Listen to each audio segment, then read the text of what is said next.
I realized I'd made a mistake the exact moment an alpha caught me midair, as easily as someone snatching a leaf out of the wind. His arm locked around my waist, my breath crashed out of my lungs, and before I even registered, solid ground beneath me, he'd pinned me to the cold wooden floor of the dojo. A shadow loomed above me, tall, broad-shouldered, carved from stone and stormlight. Perfect. My first minute inside Moonridge Academy, and I was already horizontal. Not the way I'd planned. The hall around us was dark, lit only by the blue hour before sunrise. Thin beams of moonlight cut between the high windows, painting the stone walls with pale stripes. The academy felt like a cathedral built by warriors, silent, cold, and far too big for someone like me. His voice dropped like a weight. "Move again," he said, "and I'll break your wrist." My pulse tripped. Every instinct screamed, "Don't breathe too loudly." At this distance, an alpha should have smelled me. My real secondary. Gender. The one I'd drowned under layers of bitter herbal extract. Instead, he inhaled once and stiffened. A frown cut across his face. "You smell like nothing." I forced a shrug, even though he still had me pinned. Some people say that about my personality, too. For a heartbeat, something twitched in his expression. Not amusement, not annoyance, something harder to read. Then he released my wrists but didn't get off me. He was huge, and I mean, huge. Dark hair fell forward across his brow, shadowing eyes the color of iron. His frame blocked the entire stretch of moonlit ceiling, and I'd just tried to execute a very illegal, very acrobatic break, in routine right under his nose. Smooth, Finnegan. Truly smooth. "I'm here for the entrance trials," I said quickly. "Got lost on my way to the registration hall." Uh-huh. He didn't sound convinced. To be fair, I didn't look like a fighter. I knew it. Lean build, long lines of muscle, but none of the bulk these alphas worshipped. My hair was too neat, my face too soft, and the way I moved? Let's just say you can take the boy out of the dance academy, but you can't take the dance out of the boy. He scanned me from head to toe, slow and assessing. I had the uncomfortable feeling he wasn't just looking, he was calculating. "You're not a beta," he said. "I am absolutely a beta. Liar." His voice didn't rise, but something in it made the air tighten around us. I bit my tongue. Hard. This was exactly the kind of alpha I needed to avoid. Sharp senses, sharper instincts. If he scented even a hint of what I really was, game over. "Look," I said, raising my hands in surrender. "Could you maybe stop hovering? It's making me reconsider my life choices." "I think you should," he murmured. Then, after one more searching look, he finally stood. My breath returned all at once, and I sat up, rubbing the back of my neck. He offered no hand, no name, no apology. Typical alpha etiquette. "I could have broken you, but I didn't, so you're welcome." He folded his arms, studying me like I was a puzzle with missing pieces. "You came to Moonridge hoping no one would notice you're off. Wow. Very specific." His jaw ticked. "You don't smell like a beta. You don't move like a warrior. And you don't fear me enough. I assure you, I'm terrified." That earned me a long, flat stare. "Name," he ordered. "Finn." "Full name?" "Finn is perfectly fine, thanks." His eyes narrowed a fraction. "You're either brave or stupid. A little from column A, little from column B. For some reason, maybe because I was already exhausted, or maybe because I wanted to wipe that granite expression off his face, I added, mostly stupid." A silence stretched. It became immediately clear he wasn't used to students talking back, or living long enough to enjoy it. Finally, he exhaled through his nose. "Trials start in 10 minutes. Pause. You'll join." I blinked. "Wait. Seriously? Just like that? You wanted in, didn't you?" Yes, but I thought you'd, I don't know, drag me to the gate by the neck." "That's still an option, right? Joining the trials." "Got it." He stepped closer, leaning just enough that I felt the heat of his presence. He smelled like winter pine and cold steel, utterly alpha. "I'm watching you," he said. "If you try anything strange, I'll know. I tried to laugh it off, but my heart hammered. Because the truth was, he already knew. He didn't understand what I was hiding, but he'd sensed enough to tear me apart if he chose to. He turned sharply and strode toward the doorway. Follow. The command slid over my skin like a shiver. I forced my legs to cooperate, jogging after him. As we walked through the stone corridors, the academy awake now with lights and footsteps, whispers followed us. New recruit. Pretty boy. He's with Aker? Oh, great. I finally had a name for the glacier who'd thrown me around. Aker. Notorious. Unbeatable. Half the academy supposedly wanted to be him, the other half wanted to survive him. He led me into a courtyard ringed with marble columns. Morning mist clung to the ground. Dozens of fighters warmed up, stretching, punching, laughing. Every single head turned as Aker and I walked in. A senior instructor stormed over. Aker, why is that here? Trials were closed an hour ago. He's joining, Aker said. The instructor sputtered. We can't just... It's my decision. And just like that, the man backed down. A ripple of murmurs passed through the courtyard. I swallowed hard. Aker looked at me once more, expression unreadable. Try not to embarrass yourself. I managed a crooked grin. No promises. He didn't smile. He didn't even blink. But as he turned away, something in his posture shifted, barely noticeable, but real, conflicted, curious, watching me too closely. And suddenly I understood exactly why my pulse wouldn't settle. This alpha, this impossible, cold, terrifying alpha, was going to be my nightmare. And, somehow, the only person who could save me. By the time the sun rose over Moonridge Academy, I'd already questioned all of my life choices twice, maybe 3 times. It was hard to keep count when my arms were shaking and my lungs felt like collapsing parachutes. The hand-to-hand combat hall was enormous. Long rows of mats, mirrored walls, weapon racks lining both sides like silent watchers. The scent of sweat and polished wood hung in the air. Students, mostly alphas and a handful of betas, moved with crisp, practiced confidence. Me? I moved like someone about to be eaten alive. Aker stood at the front, arms folded, eyes tracking me with the same intensity one might reserve for a malfunctioning bomb. Warm up, he said. Right, warm up.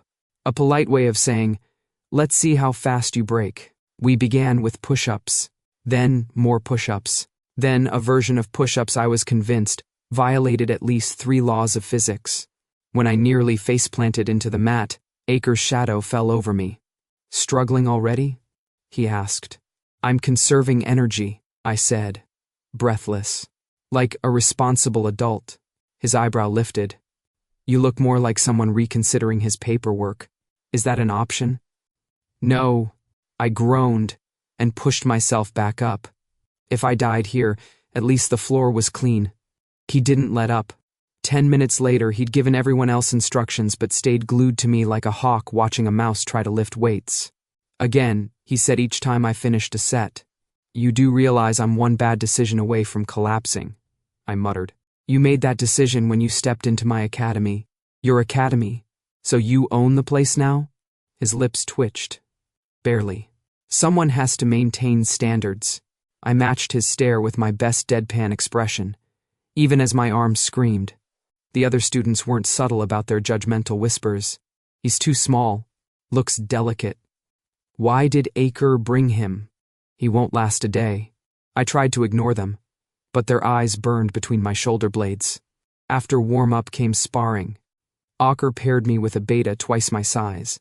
Muscles piled on muscles, the kind of guy who looked like he ate dumbbells for breakfast. He grinned at me in a way that suggested this was about to be a very educational experience for one of us. Try not to cry, he offered. Oh, I only cry on weekends, I said sweetly. Aker's voice cut between us. Begin. The beta charged. I sidestepped.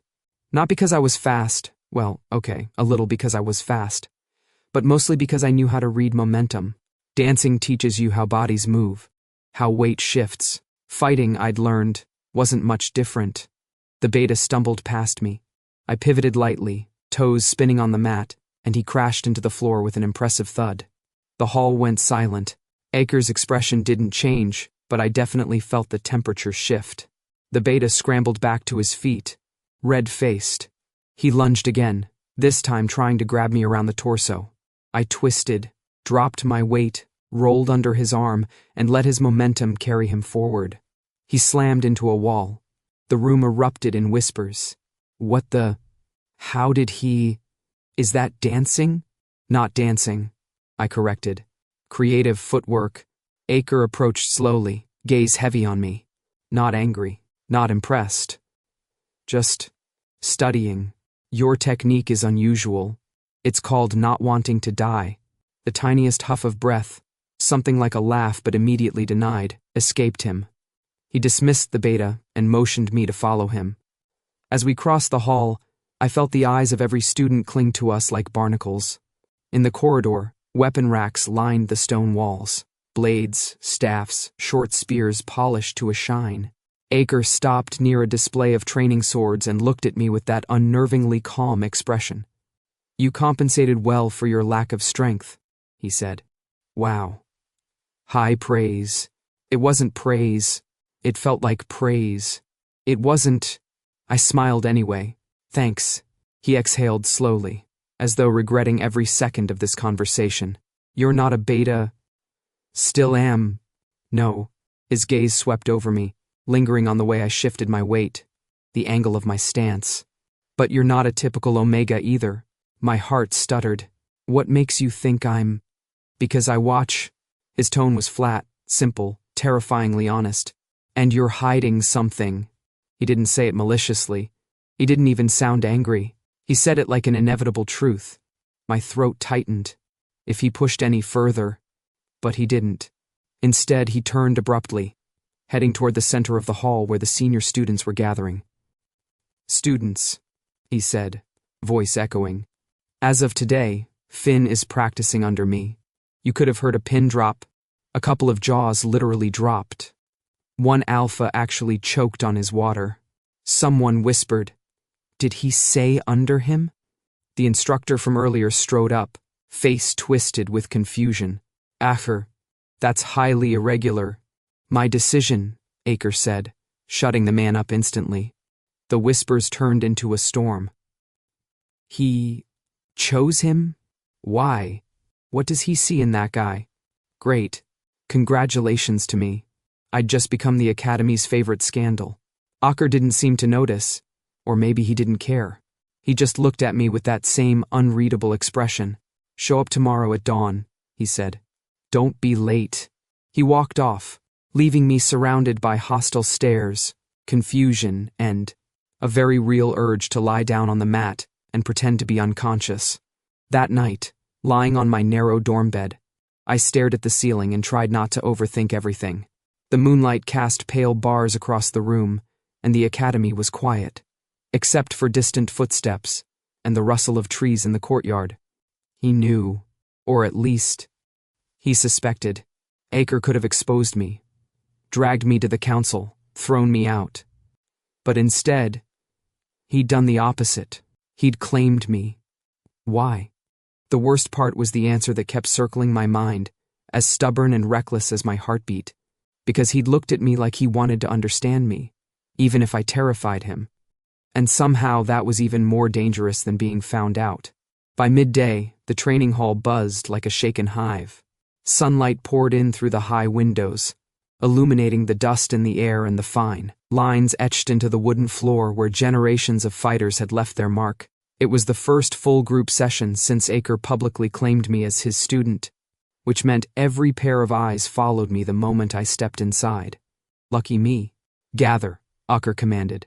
His voice snapped through the hall like a blade, and students quickly formed a semicircle around him. I slipped into place, ignoring the glares, the snickers, the thinly veiled contempt. Aker scanned the group. Today, we work on adaptability, improvisation, understanding your opponent's rhythm. Then his gaze cut straight to me. My stomach flipped. I knew that look by now, trouble incoming. Finn. Step forward. The laughter started before I even moved. A few students elbowed each other. Someone grab a pillow. He's gonna fold in 5 seconds. I inhaled deeply. The herbal scent masking my secondary gender prickled at the back of my throat. Focus, Finn. Don't let them see anything crack. Acre nodded toward the center of the mat. Show them your style. What now? Your style? He motioned with a tilt of his chin. Impatient, determined. You used it yesterday. Use it now. Oh, that style. The one I'd spent years perfecting under chandeliers and mirrored studios, not under the threat of being punched in the face. The students waited, smirking, unbothered, certain of my defeat. I hated how much it worked on me. I stepped onto the mat slowly, heart pounding in my throat. The center felt too exposed, too bright. Aker turned to the group. 2 volunteers. Hands shot up immediately. Alphas, of course. Big, eager ones, practically frothing for a chance to wipe the mat with me. 2 stepped forward, Cade and Miro. Muscular, arrogant, and visibly excited. Cade grinned. Don't worry, Finn. We'll go easy. That's disappointing, I said. I prefer commitment. Several students choked. Aker's mouth twitched, barely noticeable, but it was there. He stepped back. Begin. Cade lunged first, swinging his arm down in a hammer strike meant to stun. I didn't meet him head on. I couldn't. So instead, I danced. Not literally, but everything in me shifted into the familiar flow of movement. Weight on toes, spine loose, breath steady. The world sharpened in a way it never had in the dance studios. Here, movement meant survival. I pivoted, slipped under his arm, let his momentum drag him forward. He stumbled. I glided behind him, swept my leg, and sent him crashing to the floor in a single fluid arc. Silence. Miro cursed and barreled toward me. A wall of muscle and fury. This one didn't make mistakes. He aimed to crush. I spun away, letting the world blur. My foot struck the floor sharply, my hips twisted. Momentum became a partner I guided instead of resisted. His arm grazed my shoulder, but I bent backward, my hand grazing the ground before I snapped upright. The moment he overextended, I hooked his ankle, redirected his weight, and he slammed down hard enough to make the floor tremble. Stillness spread across the hall like a rising tide. Every whisper died. Every smirk fell. My chest heaved. Sweat rolled down my spine. Aker stepped forward. For once, his expression wasn't carved from stone. His eyes were slightly, just slightly, wider. That, he said, voice low, is what I meant by adaptability. It wasn't just praise. It was something rarer, a recognition. Acknowledgement. Heat climbed up my neck and I hated it. Praise shouldn't matter, especially not from him. Cade groaned from the floor. What just happened? You lost, I said, forcing a shrug. Gracefully, I hope. A few students actually laughed. Real laughter, not cruel. It might have been the first time since arriving that anyone saw me as something other than a walking embarrassment. Aker's gaze lingered on me longer than usual. Studying, searching, maybe trying to figure out how someone like me could pull off something like that. I didn't have the answer either. That evening, when the hall emptied and the shadows grew long, Aker approached me again. Stay, he said simply. I blinked. Are we doing overtime? He didn't respond, just walked toward the center of the room without looking back. I followed. The lanterns overhead burned softly, casting warm gold across the mats. The air seemed different, quieter, charged. Aker stood facing me. Your movement is unusual. Show me.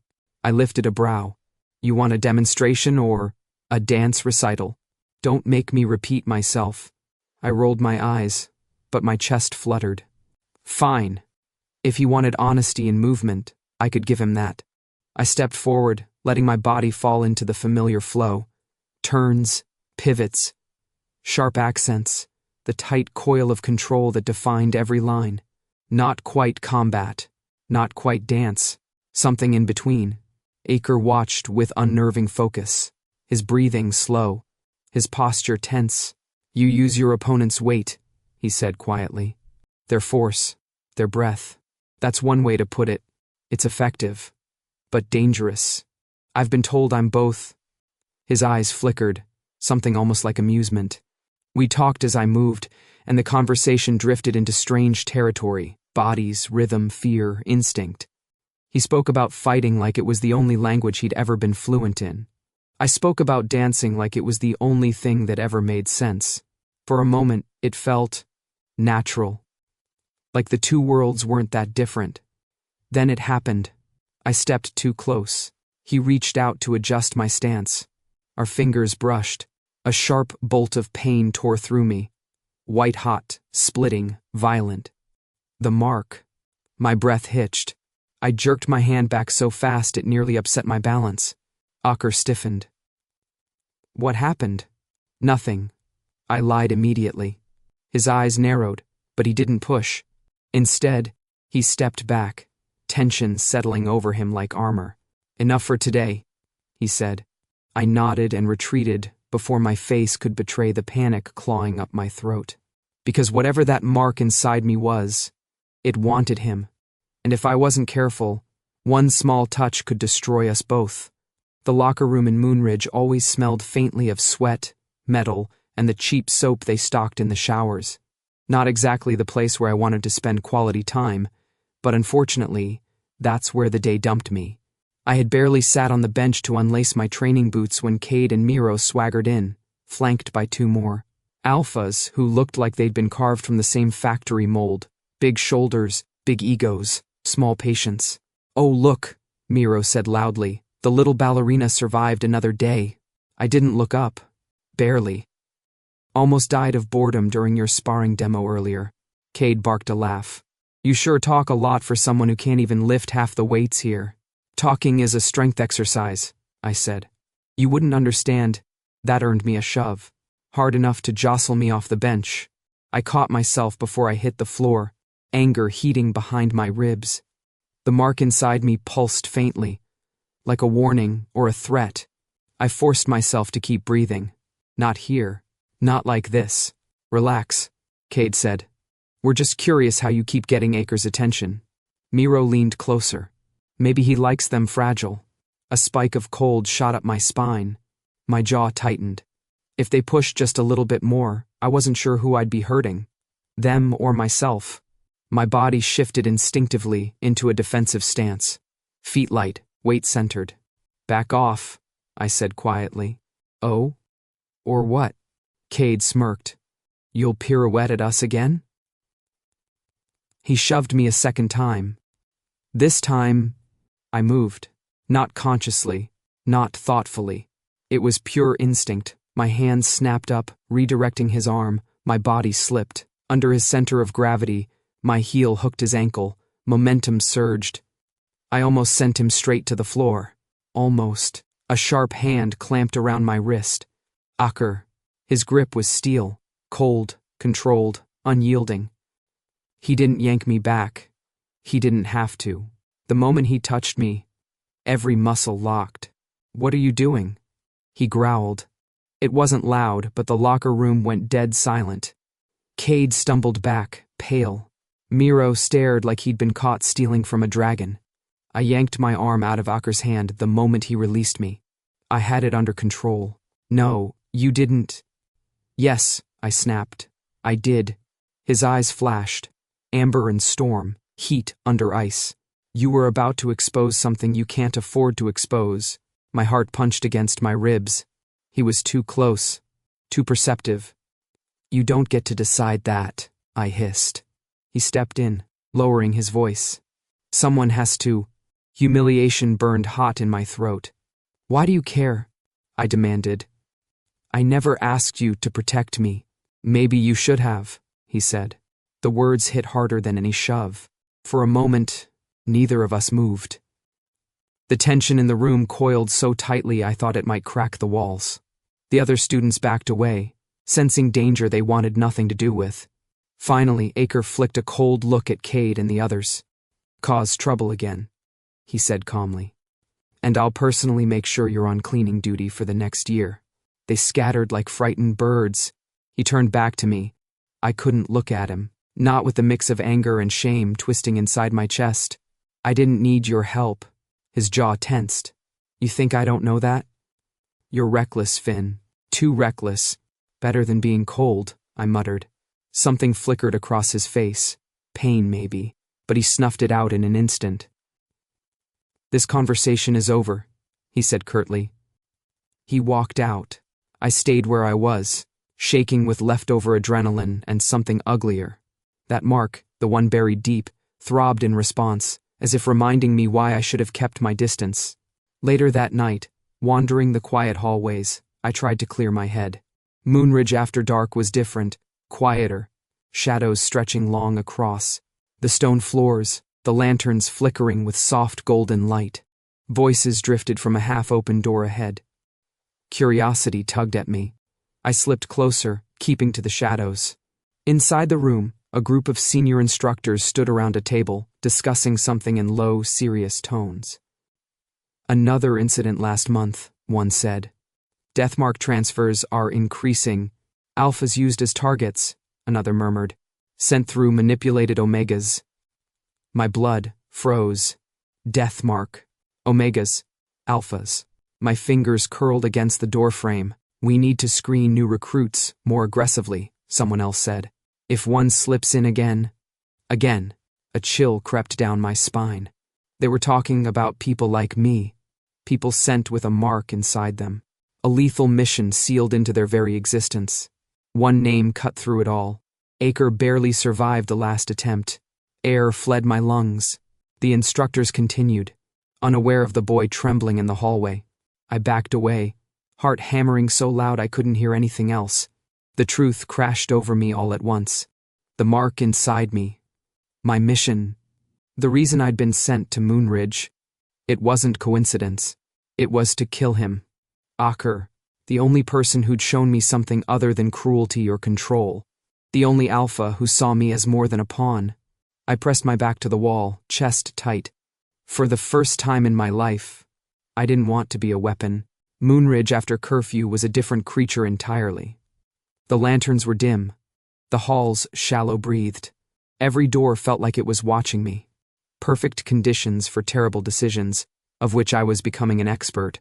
I slipped through the shadows, heading toward the restricted archives buried beneath the main training hall.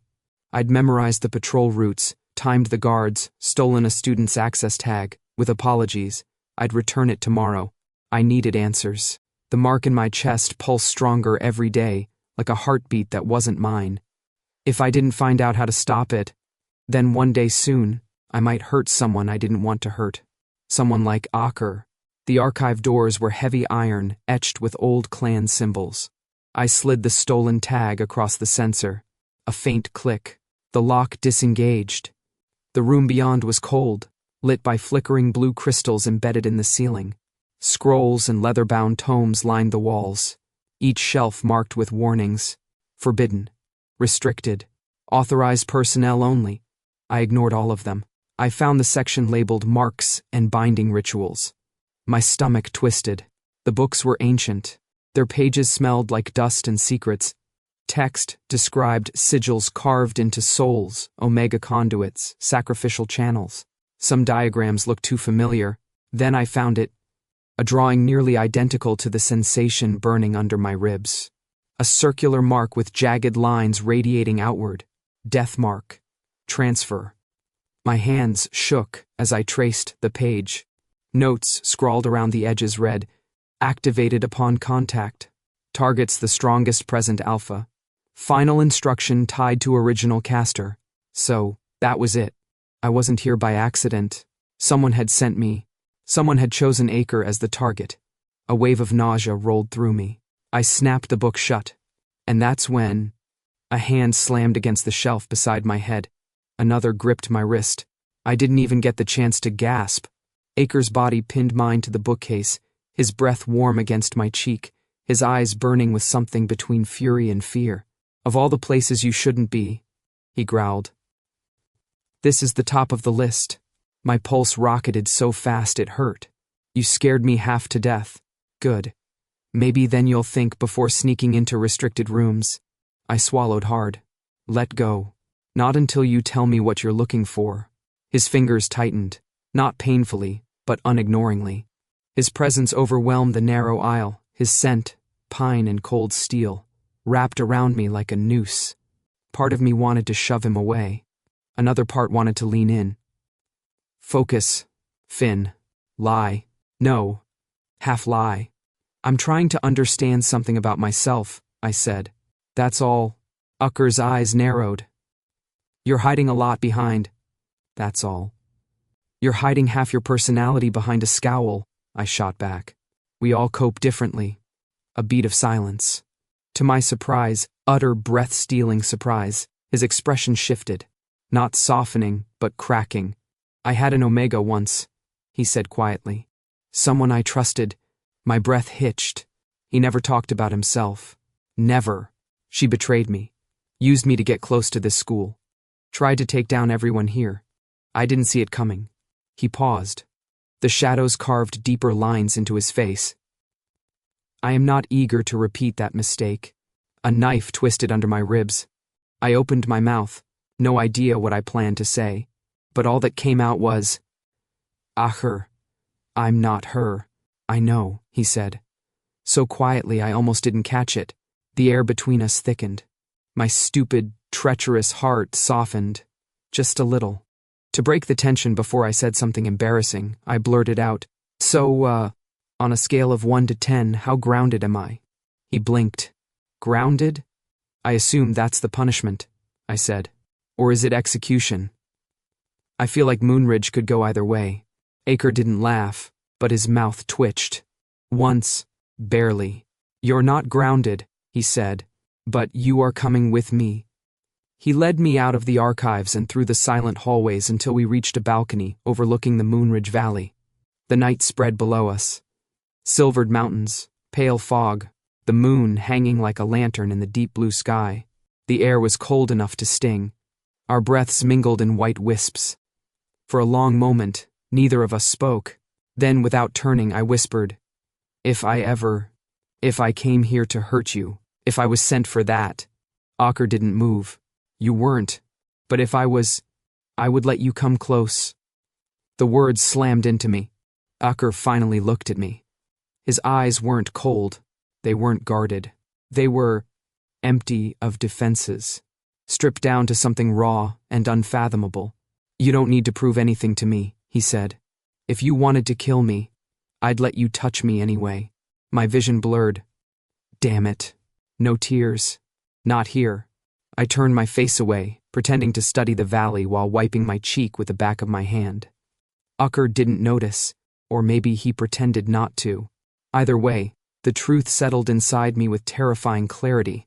Whatever was growing between us, it wasn't one-sided, and for the first time, the possibility of hurting him scared me far more than anything Moonridge could do to me.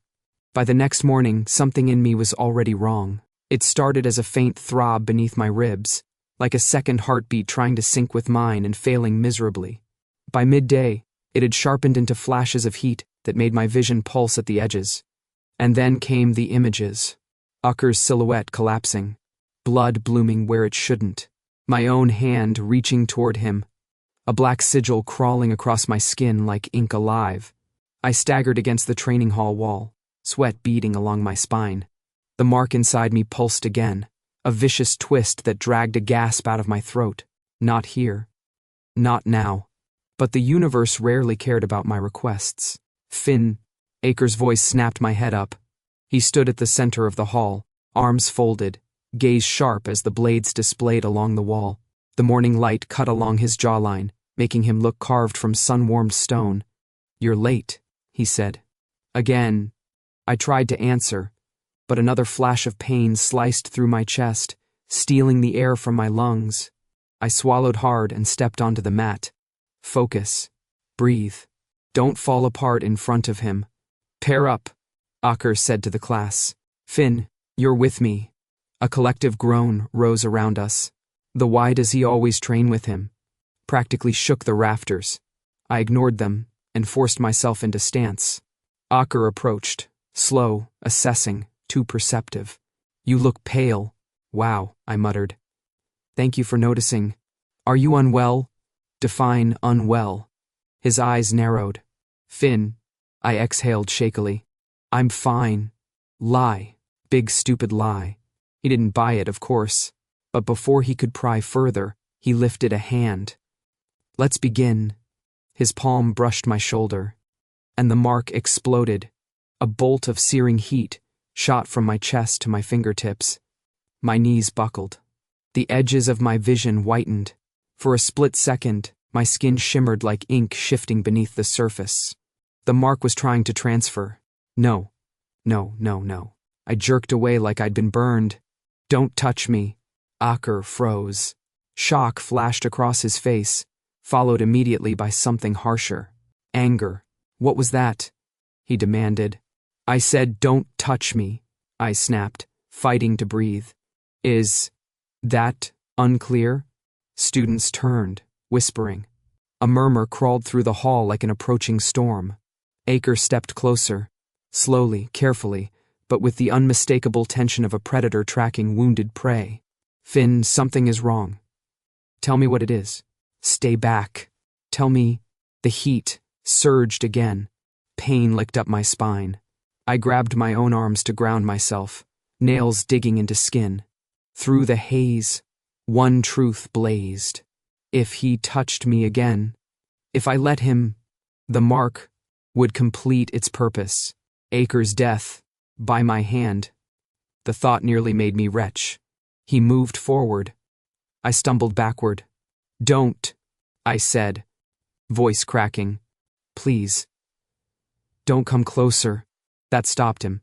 Not because I'd shouted, but because I'd said please. His expression changed entirely. The anger thinned. Something protective and fierce took its place. Finn, he said softly, what's happening to you? I squeezed my eyes shut. The pain pulsed again, wrenching a gasp out of me. I'm being used, I whispered. I don't know how, I don't know why. But something is wrong. Inside me, his eyes sharpened. Used. How? I laughed once, bitter and breathless. If I knew that, I wouldn't be having a meltdown in front of your class. The whispers behind us grew louder. Aker turned his head slowly, too slowly, and the students went rigid. He didn't need to say a word. His glare erased them from existence. Then he grabbed my wrist. I gasped, but this time, nothing exploded. Just a dull ache. A warning throb. He tugged me toward the exit. We're done here. But now.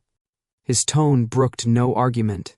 He dragged me through the hall, past wide-eyed students, down silent corridors, and out into the school's inner courtyard. The air hit me like a blessing. Cool, crisp, moon-scented despite the daylight. The courtyard's stone tiles were warm underfoot, the carved fountain trickling softly. Aker halted in the center and turned to me. Explain. I shook my head. I can't. You can, he said. And you will. The mark flared again, sharper this time. I clutched my shirt, bending forward, teeth clenched. Aker stepped toward me instinctively. Don't, I rasped. He froze mid-stride. For a moment, something unspoken flickered between us. Fear, worry, and something deeper, dangerously close to longing. I sank to my knees. My bones rattled with each pulse of the mark. Images flashed again. Aker collapsing, my hand reaching, the sigil crawling over my skin. I was choking on panic by the time I whispered, barely audible. I'm dangerous. Aker's face went still. To who? I pressed my forehead to the tiles. To you. Silence stretched, tight as a wire.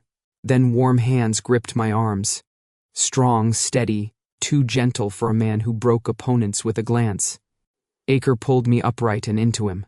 I stiffened, terrified. He didn't let go. If you're in danger, he said quietly. I protect you. His breath brushed my ear. His heartbeat thudded against my cheek. He held me not like a teacher, not like a leader, but like someone afraid of losing something he didn't yet have. I don't trust easily, he murmured, but I trust what I see, and I see you fighting, not surrendering. I swallowed hard. My throat burned. He didn't know the truth. He didn't know I was the blade pointed at him. But still, he held me, and I realized with a kind of horrified clarity, I could never complete my mission. Not anymore. Not against him. Not when every instinct in me screamed to protect him instead. That closeness, dangerous, trembling closeness, frightened us both. But neither of us stepped away. Not until the pain faded. Not until my breathing steadied. Not until I felt his hands slowly, reluctantly, release me. And even then, the echo of his touch lingered long after he withdrew. The council chamber of Moonridge Academy was the kind of room built to crush people. High stone walls, cold torches flickering like dying stars, a long table where elders sat like judges at an execution, and me, standing alone in the center of the room, trying not to shake. Master Aldrin, head of the academy, folded his hands on the table. His eyes were sharp, ancient in a way that made me feel painfully young. "Finn," he said, voice echoing against stone. "Your presence in this school has raised questions. Questions. Right. More like alarms blaring through the entire building." I kept my chin up. I wasn't aware my existence required paperwork. A few elders bristled. Master Aldrin didn't blink. "You will reveal your secondary," he said calmly. Now, my stomach plunged. "That's private. In this academy nothing is private," Aldrin replied. "Reveal it, or be expelled." The word expelled hit like a blow. I couldn't leave. Not without answers. Not with the mark tearing at my soul, pushing harder every hour. "I can't," I whispered. Aldrin rose slowly, his power filling the room like a storm cloud. "Then we will force the truth from you." Something inside me cracked. A wave of heat surged from my core. My breath hitched. The mark inside me writhed. No, no, no, no. Not now. Not here. The pain hit like lightning. My knees buckled. The room spun. The elders gasped, muttering, stepping back as if I'd suddenly grown horns. Aldrin's eyes widened. This aura, the mark, it had fully awakened, and with it came the cruel whisper of inevitability. By dawn, the mark must be delivered. If not to the target, then back to the bearer. Death either way. My heart stopped. Acher. It wanted Acre. If I didn't touch him by sunrise, the mark would turn inward and kill me instead. I staggered to my feet, ignoring the elder's shouts. The pain sharpened, slicing down my ribs, forcing a cry from my throat. My vision warped, edges darkening. "Finn!" Aldrin barked. "Explain yourself." But I was already running. I didn't know how I made it out of the chamber. My feet carried me through endless corridors, each step heavier, each breath thinner. The mark pulsed in frantic waves, syncing with a countdown I couldn't hear but felt in every bone. By the time I collapsed into the empty training hall, I could barely stand. The moonlight through the skylight painted the mats silver. The silence felt too big, too final. I pressed a hand to my chest, gasping. "Please, stop." But the mark didn't stop. It demanded. It pushed. It pulsed with a singular purpose. Find him. Touch him. Deliver the curse. "No," I rasped. "I'm not doing that. I'm not." "Finn?" My entire body jerked. Acher stood in the doorway. His silhouette cut through the darkness. Broad shoulders, tense posture. Eyes burning with worry so raw it twisted something inside me. He stepped forward. "What happened?" "The council sent word." "Don't come closer." Acher froze mid-step. I backed away, stumbling like a drunk. The pain hit again, bright white, tearing through muscle and bone. I clutched my chest, voice breaking. "Please, don't touch me. If you do..." He took another step. I shook my head violently, tears burning hot down my cheeks. "Acher, if you touch me, I'll kill you." His expression didn't falter. He didn't retreat. He didn't hesitate. "Finn," he said softly, "you could never kill me." He walked toward me. I tried to crawl back, panic clawing up my throat. But my limbs were weak, trembling. "Stop. I'm begging you." He knelt in front of me. I squeezed my eyes shut. Please don't. His arms wrapped around me. Heat. Pressure. A spark like a sun igniting. The mark roared to life. A scream tore out of me as the sigil burst across my skin. Black veins spiraling up my arms, glowing like liquid shadow. The energy surged, wild and vicious, slamming into Acre's body. I felt it connect. I felt the moment it should have destroyed him. And nothing. No collapse. No convulsion. No death. The mark sputtered, flickered, and died. The energy snapped back into my chest like a broken whip. I collapsed against him, shaking, coughing, sobbing. Acker held me tighter, burying his face in my hair, breath shaking with something I'd never heard from him before. Fear. Finn, he whispered urgently. What was that? I clung to him, breathless. The mark. It didn't work. Why? I don't know. It should have killed. He pulled back slightly, studying me with an intensity that made my ribs ache. Finn. Look at me. I lifted my head reluctantly. His eyes were different, soft, haunted. I know why, he said quietly. My breath caught. He swallowed. You won't remember. You were too young. I stared, pulse trembling. A deathmark ritual was attempted years ago, he said. A child was being prepared to become a weapon. I stopped it. I tore him away before the ritual finished. My stomach dropped. It was you, Acker whispered. I saved you. The room spun, saved me. From the mark, from being turned into a weapon. And because of that, because he intervened, the mark couldn't kill its original savior. Our lives, our fates, had been tied together long before this academy. I collapsed against him again, shaking. The mark flickered inside me, small, weak, almost embarrassed. Acre's arms tightened around me, steady and warm. Finn, he murmured, I won't let anyone use you again. And for the first time in my life, I believed him. The valley behind Moonridge stretched wide and golden beneath the fading sun. Evening light brushed the mountains with fire, and long shadows spilled across the grass like ink unfurling. This was where it began, where the mark had been created, where I had almost been turned into a weapon, long before I even understood what I was meant to be. And now, this was where it would end. Aker walked beside me in silence, the weight of everything unsaid hanging between us like a suspended breath. His presence felt different now, still solid, still fierce, but no longer a fortress I had to break through. More like a home I hadn't realized I'd missed. Ahead, the remnants of an old ritual circle lay half buried in the earth. Carved stones arranged in jagged patterns, black sigils faded but still pulsing faintly beneath the soil. The air hummed with leftover magic, dark and restless. This is it, Aker said, voice low. I swallowed, the mark inside me thrumming weakly, as if remembering the place. Feels awful. He stepped closer, his shoulder brushing mine. You don't have to do this. Yes, I said softly. I do. He didn't argue. He knew better by now. We entered the circle. Cold rushed over my skin. The sigils responded instantly, flares of red-black light sparking between the stones. The mark inside me pulsed in answer, drawn like iron to a magnet. Aker shifted into stance beside me, muscles tense. Tell me what to do. Stay close, I said. And whatever happens, don't let go. His jaw tightened. Never. I stepped to the center of the circle.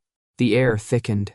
Energy spiraled upward, forming threads of crackling magic that lashed at my ankles, wrists, chest, trying to bind me back into the ritual I'd escaped as a child. The mark blazed painfully, but I didn't freeze. I moved. I breathed in the rhythm like I'd been doing all my life. I found the center of gravity beneath my feet. I let my body remember every step I'd used to survive. Dance had always been my freedom. Now it became my weapon. I spun. The energy threads snapped taut, and I redirected them with a flick of my wrists, a shift of my hips, a slide of my heel across dirt. Every motion rewired the ritual structure, bending the lines without letting them catch me. Magic screamed. The ground shuddered. Aker stayed behind me, intercepting every rogue strand, cutting down bursts of hostile force with speed and precision. He wasn't shielding me. He was fighting with me. My breath hitched, but I didn't stop. Every turn cut another knot. Every sharp step broke a tether. I could feel the mark weakening, shrinking, losing its grip on my soul. Finally, I reached the final thread, the core binding. I leapt, spun midair, struck the ground with a force that sent a shockwave through the stones. A sound like shattering glass split the air. The ritual circle exploded in a cascade of white gold light. Magic tore free from my body in a brilliant cascade. I felt it leave me, violent, fierce, liberating. The mark screamed once, then died completely. The world fell silent. Dust drifted through fading rays of sunset. Aker caught me before I hit the ground. His arms wrapped around my waist, steadying me as exhaustion washed over every limb. "It's gone," I whispered, trembling. His breath caught, and then a slow, disbelieving smile curved his lips. "You're free." Free, a word I'd never believed belonged to me. He held me until my breathing steadied, until my legs stopped shaking, until I didn't feel like I might collapse just from the weight of being alive. The council waited when we returned. Aldrin stepped forward, searching my face, then the now silent aura around me. "The mark is gone." "Yes," Aker said. His tone was sharp as steel. "And Finn destroyed the ritual himself." Gasps rippled through the elders. Aldrin bowed his head, an honor rarely shown. "Then Finn is no longer an intruder, but a fighter of Moonridge." My breath caught. Aker placed a hand, warm, steady, on my shoulder. "He's more than that. He's my student." Something inside me untwisted. Something warm, terrifying in the best possible way. Later, under the last light of day, Aker led me to the training courtyard. "Show me," he said. I blinked. "Show you what?" "How you do those turning, spinning, movement things." I stared at him. "You want to learn to dance?" He crossed his arms and tried to look dignified. "I want to understand your technique." "Right," I said, trying not to grin. "Technique." He attempted a step. It was awful. I burst out laughing. Aker glared, but there was no real heat behind it. "This is your fault." "It absolutely is," I said, wiping a tear. "You're hopeless." He stepped closer, expression softening. "You're alive. That's what matters. Because of you," I said quietly. "No." He shook his head. "Because you chose to fight. You chose to break free." His eyes locked with mine, fierce and tender all at once. "You're not a weapon, Finn. You're a choice." My heart stuttered. A whisper escaped me before I could pull it back. "I chose you long ago. I just didn't know it yet." Aker's breath caught. For the first time since I'd met him, he smiled. Openly, genuinely, beautifully. The sun dipped below the mountains, bathing us in gold. A new beginning, a new rhythm, and the first steps of a dance we'd learned together.